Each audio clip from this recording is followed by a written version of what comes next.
বৃদ্ধ বয়সে হুট করে যখন তুমি তার কথা মনে করে মুচকি হাসবে আর মনে মনে ভাববে, তুমি আমার একান্ত ব্যক্তিগত দুঃখ ছিলে, যা আমি কখনো কারোর সাথে শেয়ার করতে পারিনি। সারাটা জীবন তোমাকে পাওয়ার বাসনায় আজ বৃদ্ধ হয়েছি।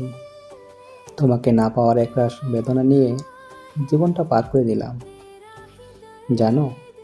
তবুও তোমার প্রতি আমার কোনো অভিযোগ নেই। তুমি হয়তো জানো না, এখনও তোমাকে আমি আগের মতোই ভালোবাসি, আর ভালোবাসবো সারাটা জীবন, যতদিন বেঁচে আছি এই পৃথিবীতে। এই জীবনে তোমাকে নাইবা পেলাম, কিন্তু পরকালে তোমাকে পাবো সে আশায় আছি। এমনই কথা ভাবতে ভাবতে বুক ভরা কষ্ট নিয়েও ভালোবাসার একটা হাসি ফুটে উঠবে তোমার মুখে, তার জন্য, আমার জন্য না। আচ্ছা, তুমি কি বলতে পারো, আমি কার কথা স্মরণ করে বুক ভরা ভালোবাসা নিয়ে সেই বৃদ্ধ বয়সে হেসে উঠব? আমার তো কেউ নেই। আমার দেহ, সত্তা, মন জুড়ে সব তুমিই ছিলে। সারাটা জীবন তুমি আমার পাশে ছিলে, সুখে দুঃখে একসাথে কাটিয়েছি। তবুও নিজেকে নিঃস্ব মনে হয়েছে, একাকী মনে হয়েছে।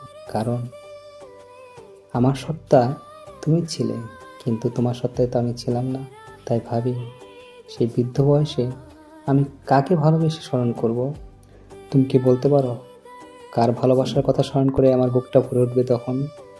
মুখে সুন্দর একটা হাসি ফুটে উঠবে। তুমি কথা ভেবে আনন্দিত হও, যাকে তুমি অনেক ভালোবাসো। কিন্তু তুমি এটা জানো না, আমার পুরো পৃথিবীটাই যে তুমি। জীবনের একটা পর্যায়ে তুমি দীর্ঘ নিঃশ্বাস ফেলে তার কথা স্মরণ করবে, কিছুটা কষ্ট, কিছুটা ভালোবাসা অনুভব করবে। আর আমি ঠিক ওই পর্যায়ে গিয়ে আমিও দীর্ঘ নিঃশ্বাস ফেলবো, তবে সেটা শুধুই কষ্টে। ভাববো, তুমি আমার পাশেই ছিলে, শুধু দেহটা, মনটা নয়। জানো, আমি সারা জীবন তোমার মনকে ছুঁতে চেয়েছি, কিন্তু সেটা আমি পাইনি।